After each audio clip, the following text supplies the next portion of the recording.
Let's record. Okay, so we should be recording now, and hopefully we have lots of you all joined in. So welcome everybody. Thank you so much for joining me from all around the world for my talk on Chardonnay. My name is Lydia Harrison. I became a Master of Wine last year, right at the end of August. I got the call to third pass, so I've had a very busy few months since, lots of celebrations, etc. And yes, this is one of my favorite grape varieties. I'm not just saying that. I genuinely, in the final paper of my 4 days of hell, really, doing all the exams for the MW, one of the questions was if you could save some grape varieties. You could only pick 2 to save if they all, if vines were going extinct. And I chose Chardonnay because I absolutely love it.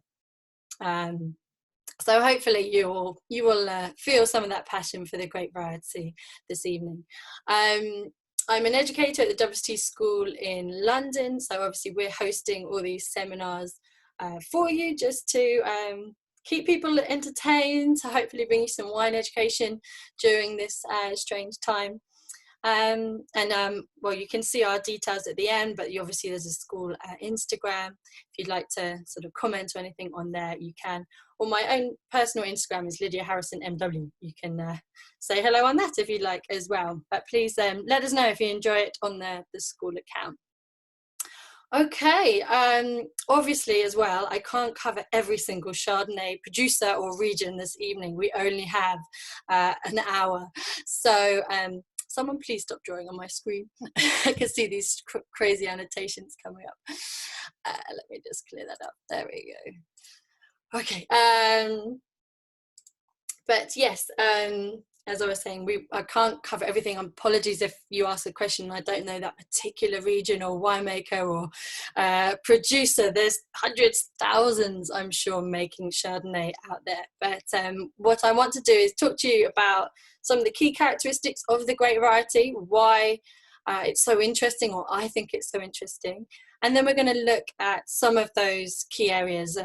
I'm going to choose some where I've been to, but also quite different styles of Chardonnay, just to kind of show you some of the variety it can produce, and some of the places where Chardonnay is the biggest or only grape grown as well. But obviously there's lots of areas to look at. So equally, please pop some questions in the chat. I'll try and keep an eye on it, but if not, my colleague Julia will keep an eye on and can repeat any at the end if I miss them, because I'm not quite so good at doing everything at once. Okay, right, let me move on. Right, here we go. So this is the first slide, just looking a little bit about the history of Chardonnay. This is a lovely picture that I took myself in Chablis, actually, of Domaine Langue-d'Arpaquis, which is a property of Bichot. And just I thought kind of showed the grandeur or some of the history of it.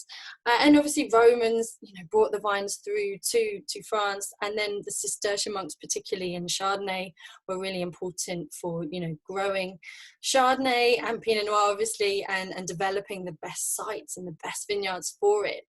But it's really interesting to note that until relatively recently, there wasn't really much Chardonnay outside of Champagne and Burgundy. That was really the home of this grape. That was what you'd see on the label, the regions, the villages of Burgundy. And that was what was more known more widely around the world. They were the brand names. And then it's actually only been relatively recently in wine terms that it's sort of exploded onto the global scene. And if you think about some of the countries where Chardonnay's grown, New Zealand only really had commercial vineyards from the kind of 1980s, really. Even some of the parts of, Australia that we're going to look at, and sort of Yarra, it's only really in the kind of last 50 years that viticulture there has really blossomed, and Chardonnay has suddenly is so widely spread. So it's really sort of more recent phenomenon that this grape variety has just kind of exploded in popularity around the world, exploded in terms of vineyard area planted, and part of that came in with obviously all these new commercial vineyards in the New World. And what they did was put the grape variety on the label. So much more simple, isn't it? Rather than learning the 600 appellations of Burgundy, it just tells you California Chardonnay or Yarra Valley Chardonnay. So people then began to know the grape variety. And even now, you start to see it on some Bourgogne wines, usually more the regional level, like Macon or Bourgogne will actually put Chardonnay on the label because they want consumers that perhaps don't know that that is what the grape variety they have in that region.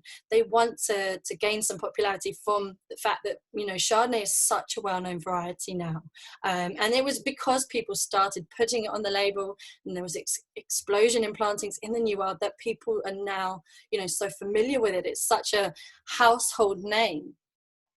Obviously plantings boomed in the 1990s. It became the most planted grape variety in Australia and California. Obviously there has been some sort of slight decrease since that, because it's always like supply and demand and sort of going oversupply, and then there's a shortage, and then etc. And obviously you can't just replant vines very quickly. But it's now sort of at steady levels, and it is now the most widely distributed variety in the world. Not most widely planted. There is more hectarage of some grape varieties like Trebbiano in Italy or Eren in Spain. But in terms of kind of how widely planted it is across the globe, and as you saw by all the different Chardonnays you're drinking tonight from all around the globe, it's definitely the most widely distributed white grape. And the other thing that I think's incredible with Chardonnay is it just kind of, because it can change its style, it warrants these different changes of fashion. Equally so, the winemaking has changed quite a bit. In the 90s, it was known for being these really kind of ripe, heavily oaked styles. Now it's kind of swung back a little bit, and people are going less oak and kind of leaner styles in some places. Equally, it can fall out of fashion. I'm not sure if anyone, obviously no one here, but you might have heard the term ABC, anything but Chardonnay, and a lot of people don't like it. A lot of people will go for a Sauvignon Blanc perhaps, or a Pinot Grigio. But I think that's unfair, because a lot of people will say, and you probably heard the classic line, you know, I don't like Chardonnay, but I like Chablis. And it's just because they would associate Chardonnay and that grape with a particular style, perhaps a heavily oaked style, whereas obviously you can also make champagne. You can also have a Chablis style wine from Chardonnay. So it's so versatile, and therefore because of that it's able to kind of weather these changes of fashion, but also adapt to it as well. And you can change the winemaking, change the picking, or whatever you want to make completely different styles of wine. Okay. So that's just a little bit about the kind of recent explosion in popularity. Now we're going to have a little look at some of the characteristics of the grape. And the reason why it is so widely planted basically is because it will grow practically anywhere. You can have vineyards. Chardonnay is so versatile. It is early budding. And that can be a problem, particularly in your cooler climate regions. Okay, so when we go to look at Chablis, for example, that is a real risk there. It's a real risk in Champagne. It's a real risk in the UK for our sparkling wines. Okay, but it's kind of worth the risk, because obviously when you try these wines, they make some fabulous wines. So obviously, but safer in warmer places where they don't have the risk of spring frost, because it will bud early, just after Pinot Noir. And then it's going to ripen early. So actually you can ripen Chardonnay in any climate. It is sufficient to ripen in kind of continental inland areas that have shorter growing seasons and cooler temperatures if it's a cooler climate. But equally it can ripen in a very warm climate, and you'll just pick it relatively early. So that's also quite good if you're growing lots of different grape varieties, as you spread out the time that you're trying to harvest all your grapes. So this can be one of the first things that you bring into the winery. It's a descendant of Pinot Noir and Grape Blanc, so they worked out, they did some DNA testing of where it derives from. Grape Blanc not so obviously well known now, but obviously you all attended Julia's Pinot Noir seminar, hopefully, so hopefully you learnt all about that then. The other good thing about Chardonnay, and another reason why it's so widely grown, is that it gives you pretty good yields. It can be quite high yielding, but it can still retain some quality with that. unlike kind of Pinot Noir, which is really fickle. So you can use it for these just, you know, really easy drinking, relatively high yielding wines that are just, you know, everyday drinking, like just a basic Californian Chardonnay or an easy drinking Macron style. So it gives you return on investment as well. It's going to give you sufficient yield or volume.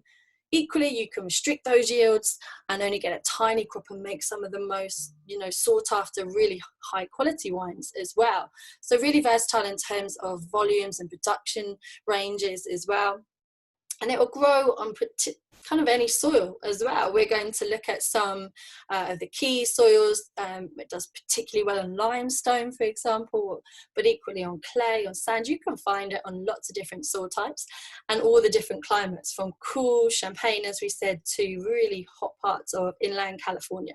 So you can pretty much grow this grape variety wherever you can have a vineyard. So that makes it really easy. And another reason why it's so widely grown, you can put it on any soil, ripen in any climate. You can make different quality levels, and you can also make different styles. And we will talk about those as we go through as well. Acidity I've put, because again, that would depend on the climate, okay? But obviously if you're in a cooler climate or moderate climate, it tends to retain that acidity and give you nice and high acid wines with lovely freshness. If it is hot though, towards the end of its ripeness, it does tend to lose that acidity relatively quickly. So obviously that's why winemakers can acidify. They could add some acid to kind of offset that. Or equally, you can decide when you want to pick as well to preserve some of that acidity. It's a non-aromatic grape variety. So I always think wine lovers kind of fall into two camps, whether you love Riesling on the one hand or whether you love Chardonnay. Maybe that's not true. I do still enjoy Riesling, but if I had to choose, you know, one white grape variety for my desert island, it would be Chardonnay. I'm hoping some of you are with me here.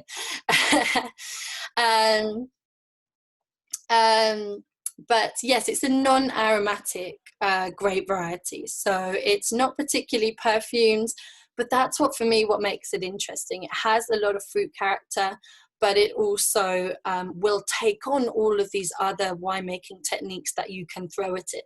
So everything from, you know, we'll look through the winemaking techniques. So it's really malleable. It's basically a winemaker's dream. And that's almost the kind of, you know, rite of passage to produce a great Chardonnay in your region. And it's the one that winemakers can really have fun with and experiment and shape the style of the wine that they want to create.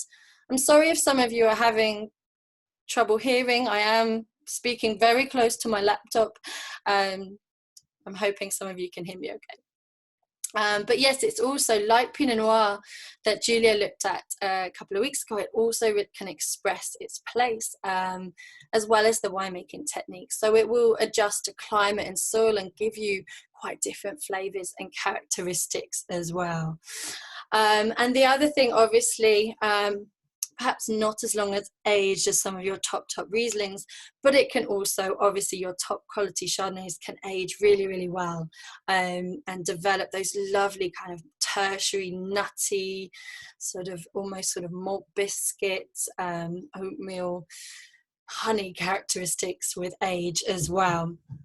So really, really versatile. And we'll just have a quick look. My next couple of slides just show what you can sort of, some of the flavors you can get with Chardonnay. And again, you can see a real range on my sort of flavor scale here, from green fruits to tropical. Just clear that off. There we go. And again, obviously, this is going to depend on what climate you're growing your Chardonnay in, but also at what stage you pick as well, at how ripe those grapes are. And it can have everything from these very kind of lean citrus, green fruit, green pear, grapefruit, lemon juice kind of character, more to sort of lemon peach in more moderate climates usually. And then warmer places or where you can have a long hang time of your Chardonnay grapes. So particularly in kind of warm climates where you can leave the grapes on the vine. You can even get these sort of melon, pineapple, tropical. So a range of flavors. usually linked to obviously how warm it is, picking stage, climate, but also from different clones as well. And there's lots of different clones. Some of the Burgundy, or also known as Dijon clones, are very widely grown. Equally, there's the Mendoza clone, which if you look at Jancis Robinson's book, she's quite dismissive about it and says it's not good quality. But I've met lots of New World producers that say they have some Mendoza clone and they highly recommend it. Some say it gives tropical fruit, some say it gives a more linear style. There's difference of opinions. And then there's others like the Gingin clone, which is what Lewin Estate famously use in Margaret River in Western Australia. So I'm not going to get into too much detail into clones. There's loads of different numbers and they're often confusingly called different things in different places. But it's just another of those complexity things why Chardonnay can taste different, or different vineyards next door might taste different. It might be the clone, it could be the soil, it could be the winemaking, it could be the picking time. There's so many variables. Not wine grapes, no, it's the Oxford Companion, but I'm sure she has some more information in wine grapes as well.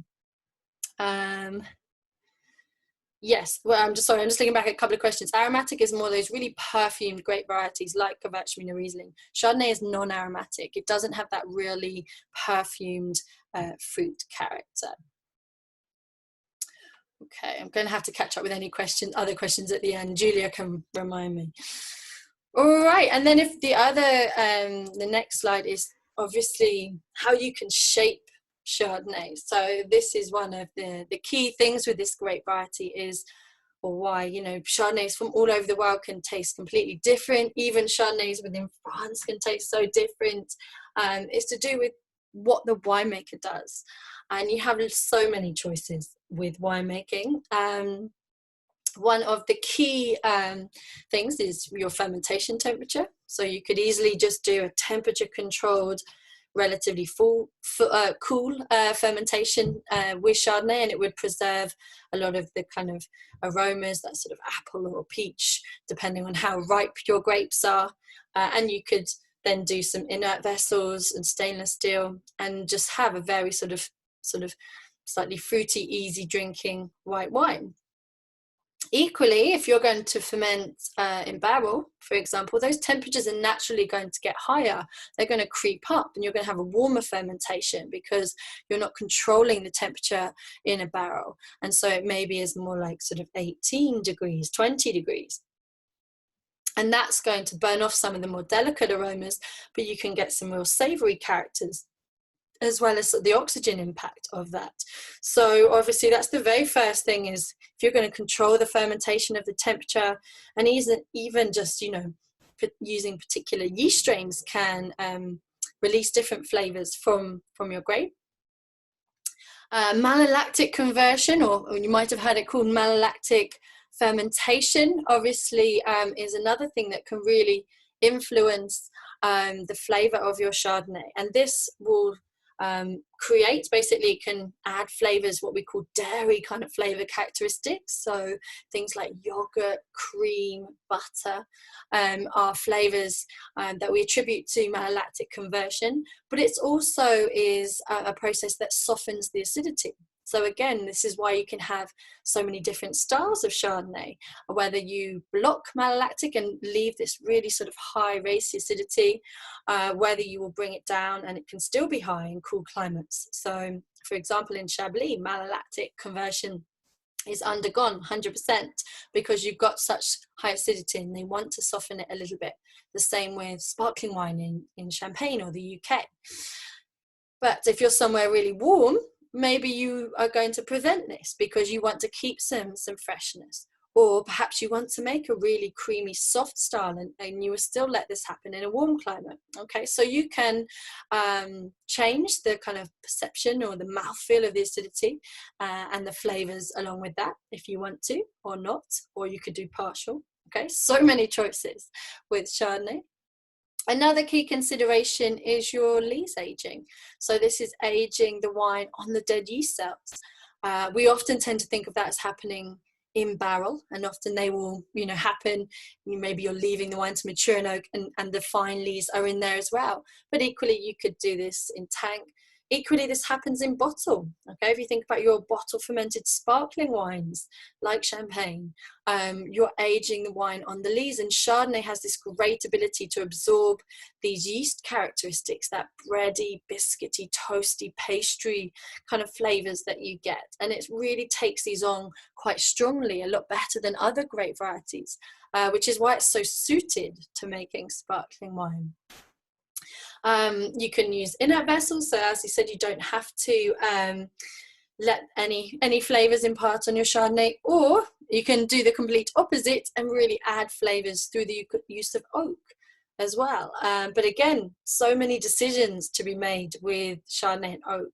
What kind of oak are you using? Are you using chips or staves? Okay, and these will add flavors very quickly because you've got a lot of surface area of the wine to wood. And you can easily add some quite sort of vanilla hints or smoky flavors. Barrels, and again, numerous differences, numerous kind of options here that are going to impact on the flavor. What about the origin of the oak? Okay, French oak will tend to give you a more kind of cedary, toasty character because it has a tighter grain, a different origin, to American oak that tends to give you a sweeter profile, more kind of coconut, vanilla flavor characteristics. Okay. Have any other woods other than oak? Yes. Oak is the most common, mainly because it has the ability to A, give good flavors, okay, B, allow oxygen in, but keep liquids in as well, okay, so oxygen can transfer but liquids won't fall out. But there are some others. Cherry wood has been used, particularly in the Veneto, sort of Amarone. Acacia wood is sometimes used. But yeah, oak is still by far the most typical wood to be used. Yes, you can. It's just usually the benefits of using barrel is not just that you get flavors, okay, but you also get oxygen transfer. So it's also going to evolve the flavors of your wine to some of those more kind of savory, nutty characters. So usually if you're making premium Chardonnay, you would tend to use a barrel. But you can still get, if you've got good quality fruit and you want some oak characters, you can still make good Chardonnay by using chips. I'm just going back to oak. I was talking about the different origins. So obviously you've got American French, and even you can drill it down into the different types of French forest, and they'll give you slightly different flavors. But equally, the age of the wood will also have a massive impact, and you can vary that. You can it's quite common to use some new, some 1-year-old, some 2-year-old wood. The time, so obviously how long you leave the wine in the oak barrel. I forgot to write size in here. How big the barrel is. A small barrique is going to give you a much more impact than a large one. And then the toast as well. So obviously to make a barrel, you have to heat the wood to bend it into staves. And if you do a high toast, that will often give you a quite sort of really almost caramel, strongly sort of smoky vanilla. If it's a more delicate toast, that impact and flavor will be more subtle. So many variables with wood. So you can see why winemakers really love to play with this grape variety. They can really shape it. They can make completely different wines depending on all these decisions that they make up. Okay. All right. And then the other thing is obviously the types of wines. So I'm going to focus mainly on still white wines this evening. But obviously you can make sparkling wines from Chardonnay. You can make it from blends. So very typically Chardonnay, Pinot Noir, Meunier, or your champagne varietals. Equally, you could have blends of Chardonnay, Chenin Blanc in South Africa, okay? Different, or Chardonnay and Malzac if you're looking at Crémant de Limoux in France. So very versatile. Equally, you could have 100% Chardonnay wines like your Blanc de Blanc champagne. It's permitted in the Carvadio now. It's used in English sparkling. So such a versatile grape. And the reason it is used usually for these traditional methods sparkling wines is it just gives you these lovely, takes on those autolytic flavors really, really well. Equally, you can just make your easy drinking wines. So one of the reasons why it's so popular, a bit like, you know, Pinot Grigio, is just if you just want an easy drinking wine, not expensive, a little bit of fruit, kind of nice round mouthfeel, you can buy a Chardonnay, easy drinking, inexpensive, okay? Or, and again, you could have that as a single varietal, or you could blend it with what other local grapes you have, maybe Semillon if you were in some parts of Australia, or Colombard, or Catarratto in Sicily, in southern Italy, okay? You can mix it with whatever you like. Or you've got your more complex wines. And again, that doesn't mean they have to be oaked. If you think about some top Chablis, it's not necessarily using new oak. They use some very old oak. It's more for oxygen than flavors, but just such a range of different premium wines. And someone I think asked earlier, what makes a wine suitable for aging? And that's when you have real flavor concentration, okay? It doesn't have to just have oak or acid, but it needs to have really good flavor concentration. And those flavors will then, flavors that will evolve positively, okay, over time in bottle. Then obviously it will be supported by acidity or tannins or sugar or whatever else. So you really need, you know, flavor concentration. And then you can add to that if you want with oak and some of those winemaking techniques as well. Definitely, yes. French oak is definitely more expensive. Sweet wines. We're not really going to talk about these too much, but it is possible just to know they exist. You can sometimes, it's a relatively thin grape, Chardonnay, so it is susceptible to botrytis in some regions. It is possible to find some botrytized wines in parts of Burgundy, even in New Zealand. They've experimented in a few other places as well. So seek those out as well. Even ice wine, there you go. So pretty versatile. Right, we're going to get on to the regions now, as we're already halfway through. So as I say, we're not going everywhere. We'd never finish. I'm just going to highlight some of the places I've been and wine styles that I love, but there's so many. And obviously, you know, you can literally grow Chardonnay anywhere. So Canada and the US up here, South America, Argentina, Chile, South Africa, Australia, New Zealand, going back to the Northern Hemisphere, loads of Europe. It's not as widely grown in Spain, but it does feature there. As I said, it's permitted in Cava now, the UK, France, obviously the most widely planted white grape. Italy, even particularly in the north, in Trentino, they make a lot of sparkling wine. Also up in Alto Adige and Friuli, down in the south as well. Even a little bit in Germany, reluctantly, and they were sort of one of the last places to adopt it. But yeah, French Quarter too, yeah, absolutely. So there's so many places. It will literally grow anywhere you can make wine. But we're going to zoom in and just obviously highlight France Festival, because obviously throughout France, in all of your different climates, from the north here up in Champagne, where it's really cool, down through, obviously this is Chablis here, this little orange dot, the rest of Burgundy we're going to look at, to the Van der Pey Dock down here in the south, you have Chardonnay. And it features in every region. You still have it in the Loire. You can find it in some of the regions sort of up towards the Alps. But, you know, and just even within France, within one country, you can get all the different styles, from sparkling to, you know, big oaky versions, to riper, more tropical from down here in the south. So there's so much versatility just within one country. And we're going to start off by looking at one of my favorite regions, which is Chablis. And the reason I love this is I just think it's such a individual style of Chardonnay. It's quite hard to find wines from other places that taste quite like Chablis. I used to love it when it came up in blind tasting, because I could pick it out if it's particularly kind of true to form. It's a very cool climate. Obviously, you saw in that previous slide, the Chablis vineyards are really close to Champagne, okay? So it's going to give you that really kind of appley, steely citrus character, high acid wines. It's 100% Chardonnay. It's an appellation purely for Chardonnay. So always white, always Chardonnay. That's the simple bit. And it's grown here specifically on this type of limestone soil. Sometimes it's called Kimmeridgian clay. There is some clay in it, but it has a lot of limestone.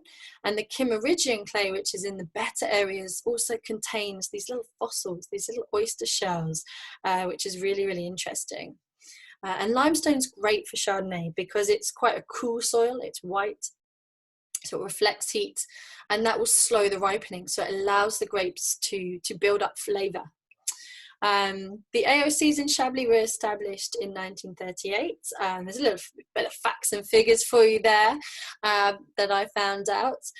But obviously the key thing here is you obviously have the region on the name, and then you have 4 clear distinct appellations for sort of how good your Chablis is. Petit Chablis is it planted on some of the not best sites, and on some of the Portlandian clay, which isn't as good. Chablis, then you have your Premier Cru vineyards and your Grand Cru vineyards. I don't have time to explain all the intricacies of the Burgundy appellation system, but I just thought I'd highlight some of the different labels that you will see there from Chablis. But the reason this makes such a distinct style is the cool climate, okay, as I was saying, giving you that really particular high acidity, the really citrusy fruit flavors of Chardonnay. So very kind of tart, sort of green apple, green pear, grapefruit, lemon juice, okay. So this sort of really lean style, that really high acidity. So it's a very sort of less ripe style of Chardonnay than you'd often find in warmer climates. And the soil obviously contributes to that. Someone's asked, is it also called? Yes, it is. Kimmeridgian and Portland both contain limestone. Portlandian actually more, whereas the Kimmeridgian has more of the oyster shells. All right. Just going on here, you can see, hopefully here, you can see here in this picture, this is me standing on the Grand Cru vineyard. If I point out in the map, I'm sort of somewhere around here between Le Presse and Verdezire. There's what's known as the 8th Chablis Grand Cru vineyard. Now, you might say there's only 7, and technically there is, as you can see here, this one Grand Cru vineyard stretches all the way here, that has the best sites for ripening your Chardonnay here. Nice steep slopes to avoid the frost risk that we talked about in a cool climate, good exposure to sunlight and warmth, and also you've got the river here. But even within these Grand Cru sites, you can see there's completely different exposures and expositions of the vineyards depending where you are. And actually there's one little plot called La Mouton, which I've lost my arrow, kind of sits here mainly on Verdezire but onto Le Presse. So it's known as the unofficial 8th Grand Cru of Chablis. But these are the 7 different climats that you can see on labels. And you can see here the steepness. I was out of breath walking up this vineyard here. And you can also see the soil type, and I'm holding a sort of fossil, oyster shell fossil. So this really white, rocky, well-drained soil, the slope as well, the cold air is going to sink down, so you avoid the frost risk here. But equally, because the vines here are so valuable and they can get so much more money for Chablis Grand Cru, this particular vineyard actually has some wires, some electrical wires on the vines, so if frost was an issue, they could heat them up and prevent the frost from forming. Yeah, pretty much you can drive around the vineyards of Chablis if you'd like to. Obviously, if you want to speak to a particular producer, phone them up or make an appointment. They always are more welcoming if you do that. But then, yeah, they're very open to visits. No, you cannot, you wouldn't be able to mechanical harvest on this steep slope here, but some of the flatter sites you might be able to. And someone's asked, how long can you keep a Chablis Premier Cru? It really depends, but if it's a good vintage, definitely a decade or so. People tend to drink it younger. They like the freshness, and you definitely can. But particularly some of the top, more like the sort of Grand Crus or a really good Premier Cru from some of the top producers can easily age a decade or more, and they develop these lovely sort of oatmeal-y, biscuity, sort of citrus peel flavour characteristics. And yeah, the other reason why I love Chablis is just the variety of it. So even within the Grand Cru vineyards, okay, if you're looking at here, Where's my arrow gone? Here we go. Le Clos, this is the sort of warmest. You're facing almost due south, lovely sun exposure all day, and can be some of the richest styles of Chablis. Whereas Blanchot here, just next door, but on this side it is a little bit in the shade. There's another hill here, so it's sort of in the shade until a little bit later, so it does a kind of much more leaner style. And I just love those flavors you get in Chablis, the citrusy fruit, the green fruits, that kind of stony, steely character that people talk about. And the malolactic here, I always think is quite different to other places. I tend to get more yogurt character. It's more like fresh, natural yogurt rather than butters and cream. You know, butter and cream, it's the kind of more yogurt character. And then with age, this lovely sort of oatmeal notes. So yes, that's Chablis. I probably need to move on if I'm talking about Chablis. And we're just going to go a little bit further south to the Côte d'Or. Obviously not time to go through all of the key regions here. There's tons. But just to highlight, you know, within Burgundy, how Chardonnay can express itself so differently, from Chardonnay up in the north in the cool climate to down here in the Côte de Beaune. Particularly going to highlight Meursault as a kind of contrasting style, but you could look at Pouilly-Fuissé, for example, down in the Mâconnais. Just, you know, completely different. We've got a warmer climate here, more moderate climate. So you tend to have much more stone fruit, peaches, lemons, less of that green fruit character. Still high acidity, but perhaps a little less. And then obviously all of those winemaking techniques they would do here. So you can get a lot of barrel fermentation and barrel maturation, which they can also do on some of your top Chablis, but usually older oak is used. Whereas here, your top wines, definitely your Meursault Premier Crus, are going to go through some new oak to really give a much more kind of impact of vanilla and cloves and toast characteristics. The malolactic can give a kind of creamier texture. You'll probably get more body and alcohol here than in Chablis, more mouthfeel, a kind of broader expression. And then again with bottle age, there's a lovely kind of hazelnuts, rich kind of characteristics. I'm just watching your debates in the chat. Ravenel is one of, yes, a delicious producer, up there with WSET. People will debate those two. Try them out if ever you can. Amazing producers.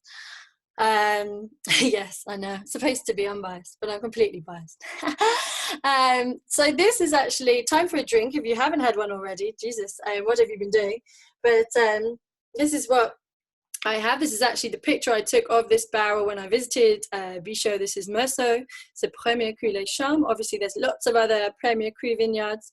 And this is 2016 vintage, which is a pretty small vintage. If you follow, they have a lot of issues with hail. There's some terrible frost problems in Burgundy. So it's a tiny crop, but those grapes that they did pick were really concentrated. So it's a beautiful white Burgundy vintage, real flavor concentration. So I'm just going to wet my palate. Hope you're all having a slurp of something with me, even if it's just tea or water.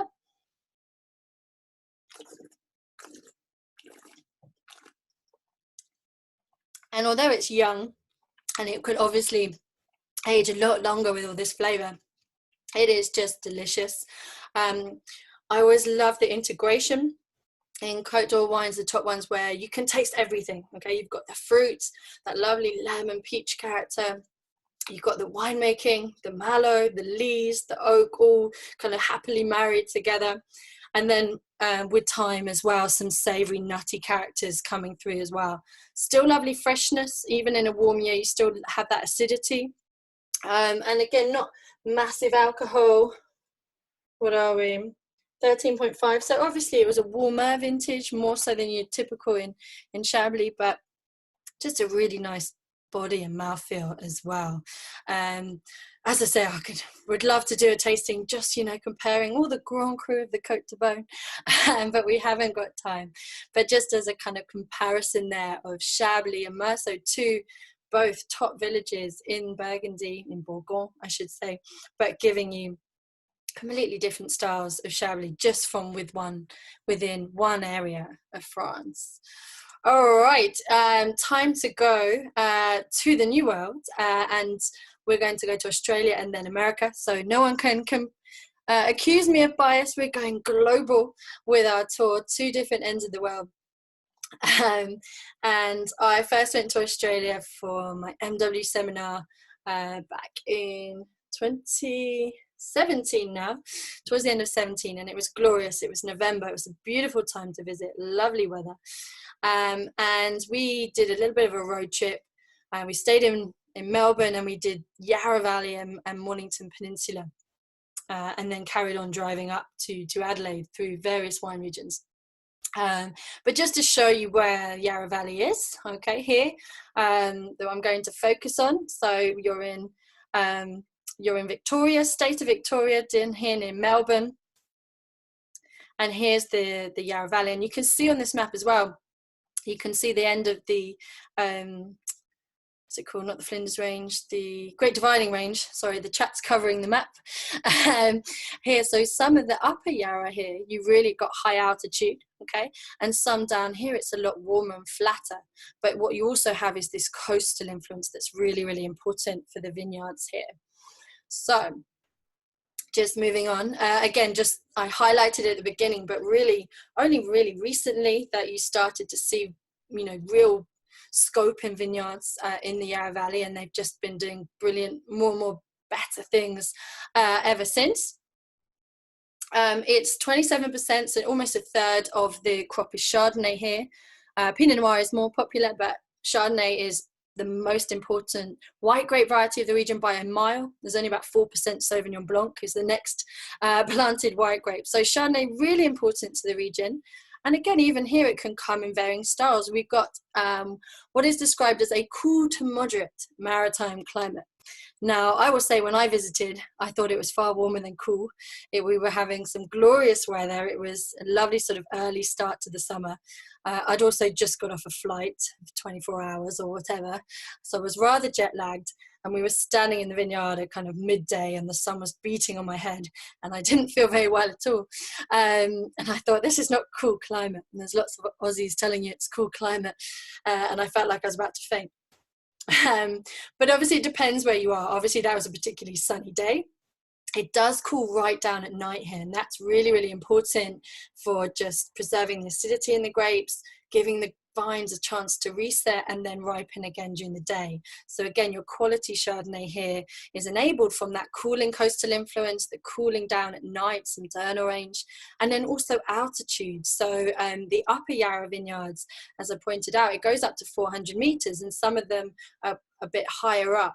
Okay, so that's obviously going to make it cooler, and it's not going to be as warm or ripe, and they'll produce often leaner styles of Chardonnay than down in the lower Yarra. So for example, we visited a producer called Mac Forbes. You might know they do some brilliant Chardonnay. One of them was only about 11% alcohol, not what perhaps you associate with that 90s vision of Australian Chardonnay. Very sort of lean, picked early, really citrusy, steely style. Equally, this beautiful picture here is Oak Ridge Estate. I'm sitting, this is sort of where their tasting room is, looking across, got to be some of the most magnificently kept vineyards you've seen, with these beautiful puffy clouds, which is a little bit warmer and a sort of slightly riper style with different winemaking. Okay, so completely different. And then you've got different soils from clay, rock to volcanic, so all contributing different things. And then lastly, just to wrap up, any questions about the Yarra, let me know. But some really good Chardonnays. Oh, and then the other thing I wanted to mention about the Yarra is, winemaking. We talked about fashion earlier, and previously people thought of Australian Chardonnays, a lot of, the big bulk producers and oak chips and quite ripe, heavily oaked wines. There's now a general trend away from that, so people picking a little bit early, keeping that freshness, particularly down here and in Mornington. You're still using oak, but perhaps less new oak, so it's not quite so sort of obvious flavours. And a lot of lees stirring. There's a lot of quite sort of reductive styles where you get that sort of play on just sort of verging on reduction, a little bit kind of struck match, slightly smoky element, which I really like as well. All right, and then lastly, couldn't do a Chardonnay webinar without talking about California. Okay, the Americans absolutely love Chardonnay. It is by far the most planted white grape. I think it still is the most widely planted grape. Cabernet is pushing, but what the last figures I checked, Chardonnay was just ahead, but definitely by far the most planted white grape. Quite different really when you think about perhaps consumer preferences in the UK, you know, where Pinot Grigio and Sauvignon Blanc are racing ahead.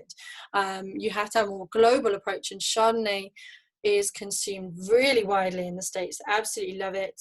It's almost kind of synonymous with white wine.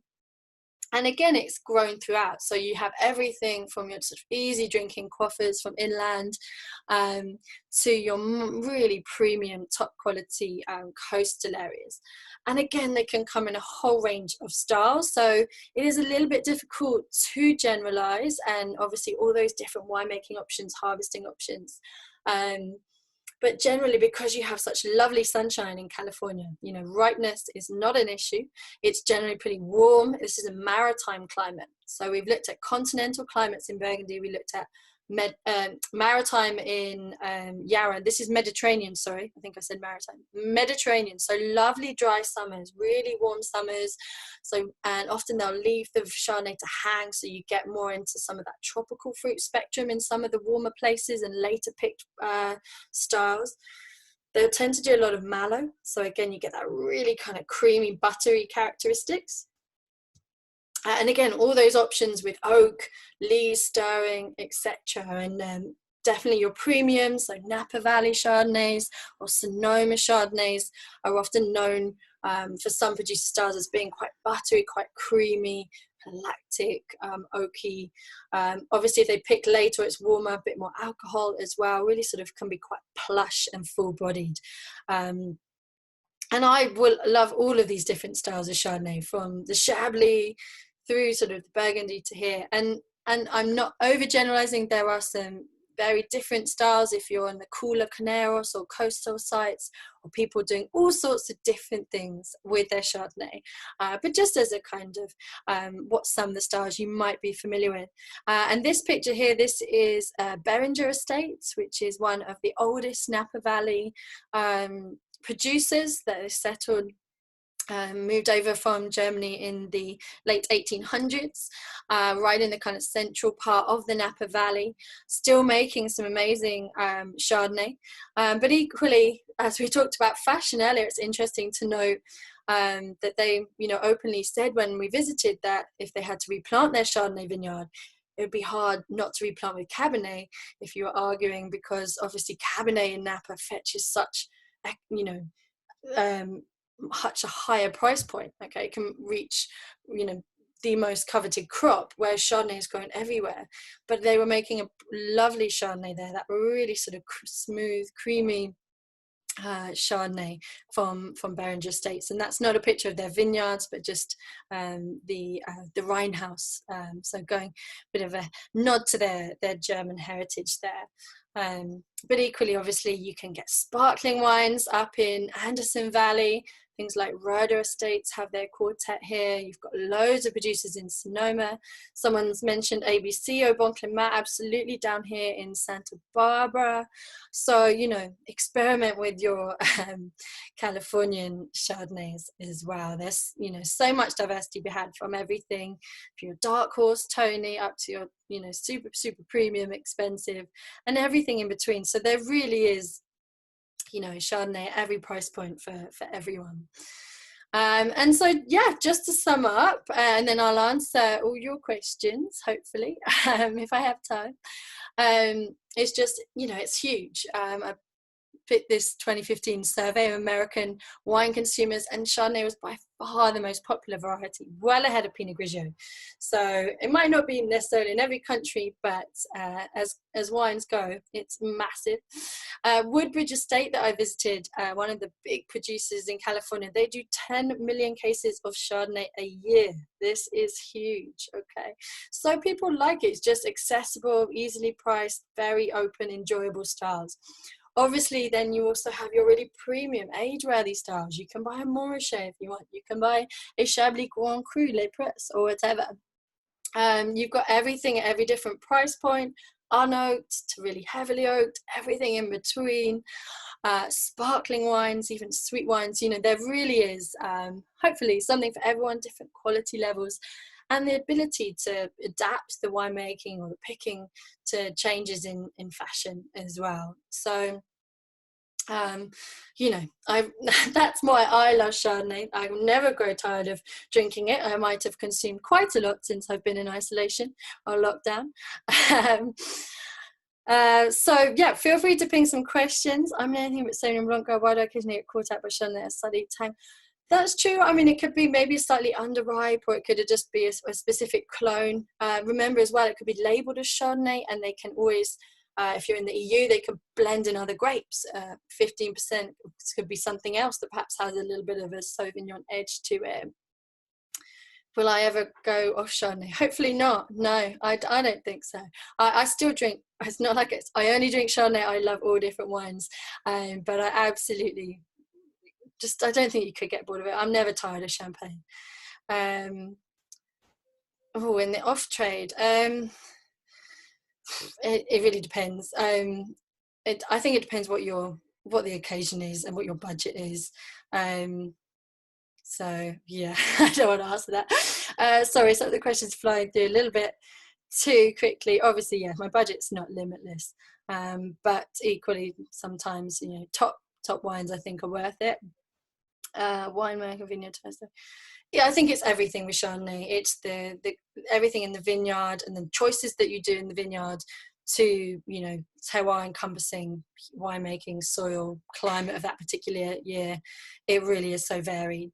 Good value for money when it comes to Chardonnay. Are you looking for a particular recommendation? Oh gosh, there's so many. I would say go to some of the obscure places. Southern France, great for value for money. Southern Italy. You know, some of those places that people just don't know about. Chile's always great value. Some great Argentine wines out there. Best Chardonnay you've ever had? Oh, really tough. I mean, but I would say some Raveneau Chablis definitely amongst one of my favourite bottles I've ever enjoyed in Chablis, with a lobster tasting menu. I mean, what more could you possibly want? I'm not sure about the Pinot Noir webinar. If you just email Julia, she'll be able to help you with that. Oh, nice. Everyone's just sort of showing off now of what they drank. Any questions that I've missed? I do love Chablis. I'm not going to lie. Yeah, I think there's different things that could be out of fashion, but as you say, I mean, a lot of people don't know some wines are Chardonnay, so Burgundy has a benefit in that respect, that people just buy a Mac on, don't necessarily know what it is. I think we're more worried about the younger generation just going off wine at all rather than Chardonnay. I think people will still like it because it doesn't have any really particularly strong flavors that people might not like. You know, it's just very easy and versatile. How do you initiate MLF? Warm conditions, okay, it's a bacteria, so you need sort of some warmth, and don't apply any sulfur, and then the lactic acid bacteria will convert the malic acid into lactic acid. Can we get the Pinot Noir glass again? I'm sorry, no, you have to listen to Chardonnay. No, I'm joking. Email Julia, it's jlambeth@wstglobal.com. Acidity is just naturally in the grapes. So when the grapes are underripe, they're very, very sour. Think about biting into a lemon. That would be like an underripe grape. And then as it ripens, that acidity decreases. Any secret tips? No, just taste lots, Stefan. It's a tough job. Sometimes if there's a lot of oak, it is harder to pick up some fruit underneath. But with practice, and sometimes you taste more than on the nose and vice versa. Okay, yeah, Chablis can be tricky, but I always think actually compared to other parts of Burgundy, it's better priced than some of your, Côte d'Or wines. Limoux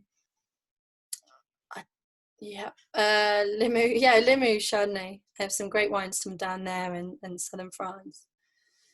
It just because Chardonnay doesn't have lots of particularly strong flavors, so it takes on, it absorbs the oak flavors very well, and it just tends to marry very well with a bit of subtle fruit, bit of oak flavors, rather than a grape variety that would have a lot of strong fruit flavors that perhaps then might clash a little bit with the oak.